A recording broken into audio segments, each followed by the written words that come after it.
In 2022, I played a lot of games somehow. I don't know how exactly I was able to play even more than the year prior, but goddamn it, I did it. And man, what a year it was for gaming.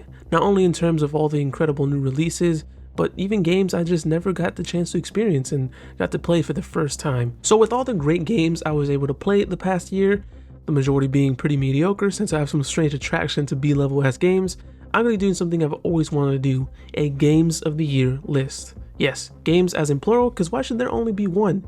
And I have 12, and it's not just games that came out in 2022. So we're breaking the rules here because hell, this is my video, so let's get it. In late 2021, I got my hands on an Oculus Quest 2, and one of my first games that I got to play, aside from the incredible Beat Saber, was Resident Evil 4 VR, a game that really took me by surprise, and with it being a simple port, it still feels like one of the most complete and optimized experiences on the Quest 2 right now. This is an absolute must play for people that are picking up the Quest 2 headset, so much so it's getting bundled with it. Not only is it an incredible port of the horror classic that I tried years ago but gave up halfway through, and man I regret it now, but it serves as a great introduction to people who are new to VR like I was at the time. Controls are simple and make sense, and it's slow paced enough to not be too disorienting for new players. As for the game itself, it's great. It's Resident Evil 4 through and through, and finally playing through the game completely for the first time was a novel experience. The story is solid but falls off during the final hours for me, but the gameplay and exploration make it such an immersive experience that I never wanted to stop, but I had to because VR do be tiring sometimes. Overall, it's just a solid VR title that's a must play for anybody picking up a VR headset, especially the Meta Quest 2. Fan or not of the Resident Evil franchise, it's still such a great time and a great way to experience what a lot of people consider one of the greatest games in the horror genre. So this was a crazy surprise for me, honestly. I love the Borderlands series, however this spin-off wasn't really getting me excited in any type of way, since I wasn't really a huge fan of Tiny Tina as a character, or her D&D inspired expansion from Borderlands 2. Hell, I wasn't even planning on picking up this game in the first place, but one day I checked my Sony rewards, and I saw that I had enough points to get 2 new releases for free pretty much. And with that, I picked up Wonderlands and binged the game over the following week. It's such an addicting time, and it still has that great gunplay from Borderlands 3, with tweaks to the class system that makes your character truly yours in that classic D&D fashion. On top of the mission and overworld structure specifically, that adds more random encounters in these mini arenas that are optional of course, but it does change up things enough and really steers that game into a more loot fest than it already was, surprisingly. It's nothing groundbreaking, and the story is silly and fun that you don't need to really take too seriously. It's just a solid video game that recognizes exactly what it is and does that so well that it's hard not to get back into it and not have a great time, with the beautiful and unique environments, powerful weapons and skills, and the improved writing that gets a few chuckles out of me here and there. I can't recommend it enough. This was a tricky one for me. While I wasn't able to keep up with the difficulty of Sifu and the amount of skill it asked of the player, I still had a hell of a good time with this game. I played a bunch of it at launch and picked it back up once the easier difficulty modes were available, and honestly, I think that's where the game shines the most. Due to the amount of mechanics that this game brings to the table, like parries, avoids, the structure, and more, and because of the game's emphasis on running these levels over and over again, it makes it difficult to really take the time to understand these mechanics. So for somebody like me, on the easier difficulties, it's still quite tough, but a bit more forgiving, opening up that window a bit more for mistakes and experimentation, which is one of the main reasons I love this game. Really taking the time to learn your routes and to figure out which guy you need to fight first when you walk into a room, and which environmental objects you need to use on enemies, and what moves you need to use on who. And I love that emphasis on really taking the time to learn each level and mastering each one so that you don't age out. Another interesting mechanic that really gives the game a roguelite feel to it, because each time you die, you grow older, and the older you get, the weaker you are, but the harder you hit. Gameplay aside, visually, it's one of the most unique games so far of this generation. Aesthetically and in terms of its art direction, each level is very distinct that shifts drastically into something so impressive. It's a high quality indie game that deserves more of a conversation in 2022, and I can't recommend it enough, especially now with new difficulty modes and constant updates with new content like the arenas and costumes. This was the other game that I got alongside Tiny Tina from those Sony rewards points that I used, and honestly, it was a pleasant surprise. It's your typical open world shooter, but something about the vibe of it all and the gameplay just really stuck with me and made for a really good time. The story is what it is, but the world itself and the lore behind it is intriguing enough that kept me exploring for more and doing more of the side missions that really made for a simple but satisfying experience. The same goes for the combat, being quite simple at first, but the more powerful you get and the more enemies you encounter, makes for a more rewarding experience the more you explore this game's surreal depiction of Tokyo. It's a beautiful and eerie place to explore, and made even better with some interesting traversal abilities that you get later on. It's nothing groundbreaking, but just like Tiny Tina, it was just a great time and one of those games you really want to dig into after a long day to do some side missions and just kill demons and just knock out a checklist of things to do on a map. Another great sleeper hit from this past year, Rollerdrome is the definition of just pure fun. An incredible combination of Tony Hawk Pro Skater and Max Payne that is set in this messed up dystopian world. It's a great time and a game that is simple to learn but hard to master, especially when you're trying to complete all of the challenges for each level, kind of similar to the structure of Tony Hawk Pro Skater. The art style is quite unique, having this almost Sable meets 13 style to it, and it looks great. It makes environments pop and look really pretty at times, and the combat specifically looked very exciting with the bullet trails flying past you while you're doing double backflips and grinding on rails. There's really not much here to say, but that is just simply pure fun. Maps are designed perfectly, enemy variety keeps the combat fresh, and once you nail a good mix of the combat with the skating, it becomes such a great time that you never really want to put down. It's simple enough to get through without much of a struggle, but there is that extra challenge there for those like me that want to nail every single challenge in each level and aim for that perfect run that completes most of the challenges in one run. It's a hell of a time.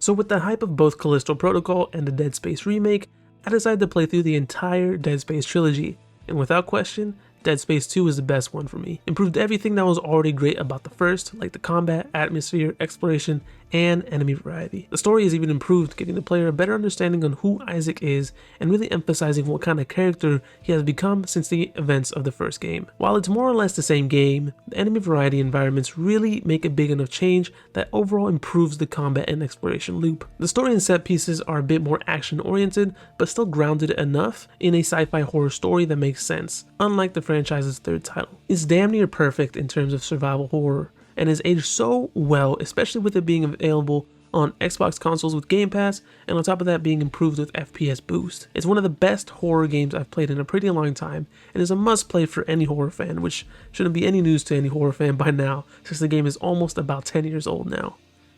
Damn. I love Max Payne, and somehow I never got the chance to play the incredible sequel that is The Fall of Max Payne. Just like the last game we talked about, Max Payne 2 is an overall improvement through and through, from its combat and storytelling to its unique vibe that its predecessor made so memorable. It's everything that I loved about the first but more, and even better than before. The whole film noir aesthetic from the first game permeates here, and I love it, and it's one of the things I miss the most from the third game. It's such a tragic story that left me hooked from the beginning, which should be no surprise from Remedy. And what's even more of a surprise is how well it's aged over the years. While the first game is still fun to play, it does have that jank to it that, combined with its difficulty, makes it hard to jump back into. And while Max Payne 2 still has that difficulty issue, something about it just feels cleaner and much more refined this time around. It's another great game that's still accessible on Xbox consoles thanks to backwards compatibility, and one that I really do recommend alongside the entire series. But in all honesty, Max Payne 2 might be my favorite in the series, for holding on to that film noir vibe that I loved from the first game and refining its combat and difficulty just a bit more, all being backdropped with an incredibly tragic story. Speaking of even more badass bullet time shooters, Severed Steel is one of the most fluid and satisfying first-person shooters I've played in years, honestly. Very few get close to how satisfying it is to move in this game, on top of having some of the most chaotic fights you'll ever encounter in a game. A game that I was excited for since the moment I saw the trailer, but still held some worry because my only thought was, surely it won't be that smooth and fluid, right? Well, these goddamn wizards did it, and the action is fast, the controls are smooth and simple, and the combat is tough but fair at times. It has a very Hotline Miami structure to it, where most levels are go into this level and kill all these dudes or grab the thing or destroy the thing. Simple objectives, but the execution of that objective and the options that are provided to the player make it drastically different each time you play through these levels, and even more so in later on in the game where you get a goddamn arm cannon that just makes holes into walls. It's a great time, and it's constantly being updated with more levels, weapons, and modes that keep the game fresh every time you jump back in. And surprisingly, it's not a difficult game. It's very generous with its bullet time mechanic, and luckily you don't die in one hit like in Hotline Miami or Katana Zero, so it's an accessible and incredible time that I can't recommend enough.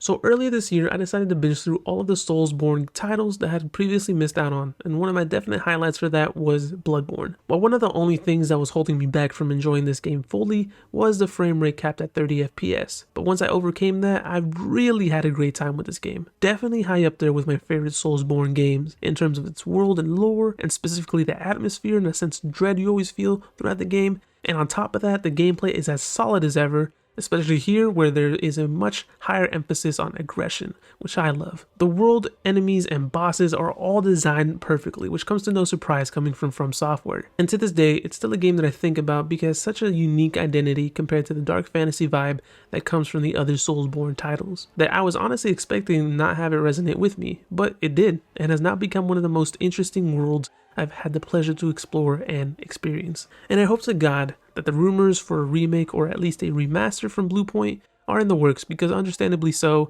the frame rate is a bit of a hurdle to get over, especially now since next-gen consoles are making 60 FPS the standard, which makes it difficult to go back to games that are stuck at 30 FPS. But until that remake/remaster comes out, it's still a must-play for anybody, honestly, even if you've never played a Soulsborne game before. Now before we hit my top 3, I just wanted to take the time to highlight a few honorable mentions super quick, because there were a lot of good games that I had a chance to play that were either forgotten or weren't in the conversation enough. Boomerang X, a really fun and short game that keeps encounters fresh with a constant flow of new mechanics and enemy variety. Solar Ash, a great chill experience with such a unique and vibrant atmosphere that feels like a great evolution of games like Journey and Pathless, with satisfying movement and an interesting world to explore. Ghostrunner, a challenging but satisfying fast-paced Hotline Miami-like that really put me through my paces, but was a great time that kept challenging the player to keep improving every time you died. Forgive Me Father, an interesting boomer shooter with a rich art style and incredibly designed worlds with that challenging old-school shooter style combat that you know and love. Now, back to my top 3 games of the year. Never have I felt triumph like the way I felt finishing Sekiro. Like seriously, this is a goddamn video game, and a great one at that. Incredible at that. One that makes its challenge very clear from the start and never lets up from that start. This is absolutely up there with some of my favorite combat mechanics in any game ever, because it establishes rules so clearly and it's not forgiving at all. And that's something I simply can't help but respect, because it really does force you to learn its mechanics and not just mash buttons. And trust me, once you do and start learning the attack patterns of each enemy and the timing for their parries and dodges, this game really does shine, because that's what makes this game special and stand out even more than other Soulsborne titles. On top of that, it's no surprise, as I mentioned previously, that the design for the world, enemies, and bosses, fuck dude, these bosses are impeccable, because that's just what they do. They don't miss. These bosses are really some of the greatest of all time, honestly. I'll always remember them and the emotions I felt before, during, and after these fights, because they really do something special and really test the player to pay attention and use every tool and skill in your arsenal to overcome each and every enemy. I really hope for FromSoft to revisit the world of Sekiro in some form, because the world and lore is just so fascinating and have some of the most interesting fantasy elements I've seen in a game in a very long time. And for a Soulsborne game, it's one of the most straightforward and easier to understand stories ever. In terms of Souls games, of course. I love this game, but it is one I honestly can't recommend for everybody. If you're the type of player that's looking for a challenge and it really wants to sink their teeth into something and take the time to really understand the combat mechanics even more than the Souls games, yes, this is absolutely for you. And for those types of players, I cannot recommend this one enough, because I've never felt like I've truly mastered a game until I roll credits on this one. God of War 2018 is what I consider my favorite game of all time. Straight out. So my excitement and hype for Ragnarok was unbearable, to say the least, but it was well worth it. Sequels are very hard to do, and especially when you're trying to one-up everything that made the last game so incredible, but somehow Santa Monica pulled that off, and then some. Gameplay is just as refined, if not more than before, with some interesting additions and changes with primarily the enemy variety, really amplify the combat to a whole new level. Environments are gorgeous and more open than before, and have some of the strongest side missions and activities I've played through since The Witcher 3. Barely. And the story is simply perfect, honestly. It's paced so well that there's always something else to keep looking forward to, or surprises you weren't even expecting, with some moments leaving me gobsmacked. Yes, my gob was smacked, man. But quite honestly, what more can I say? It's more God of War, more of an incredible series, more of an amazing story, and more of a work of art that I can't believe it's actually real and something we can actually play and experience. Seriously, play this game as soon as you can if you haven't. Even if you're on the fence, just play it. It's incredible. Yeah, it's no surprise, honestly, but man, was it hard to choose between this and God of War. But at the end of the day, very few games have ever given me that sense of wonder and curiosity for its world and lore the way Elden Ring did. The number of secrets around every corner and under every rock just always blew me away, with a massive world that I got to explore how I want, and how varied all of its environments are, and how it just never stopped surprising me is something I can't say many games do. It's a Soulsborne game that quite possibly perfected its combat, enemies, environments, open world puzzles, story, and more. And that my only complaint is that there's too much content, but not in a bad Ubisoft way. It's a masterclass level game that only few games were able to reach it, and it's an absolute triumph what this game was able to achieve. And for those that are on the fence about it, definitely give it a shot, because I think it's one of the most accessible games in the Soulsborne franchise in terms of difficulty. Due to how open it is and how much freedom FromSoft provides the player with, it's an absolute must play for everyone, and I really can't say more great things about it, just that it's damn near perfect. That proves once again that From Software simply does not miss and won't anytime soon. Thank you so much for watching. I know it's been a long time that I was able to do this, and life has been getting in the way, and it's something I've been really wanting to get back into. I appreciate the support. I appreciate you watching, and do all the things people ask you to do. Leave a like, comment, subscribe, whatever it is. I'm going to try to be more consistent with this, because this is a passion of mine, and I've missed doing this. I know it's a while, almost 2 years since I've uploaded, but I really hope I can get back into it and really do more content for you folks. So thank you so much for watching. Thank you for the support. Thank you for the patience. I appreciate you. So I love you. Stay safe. And remember to love each other.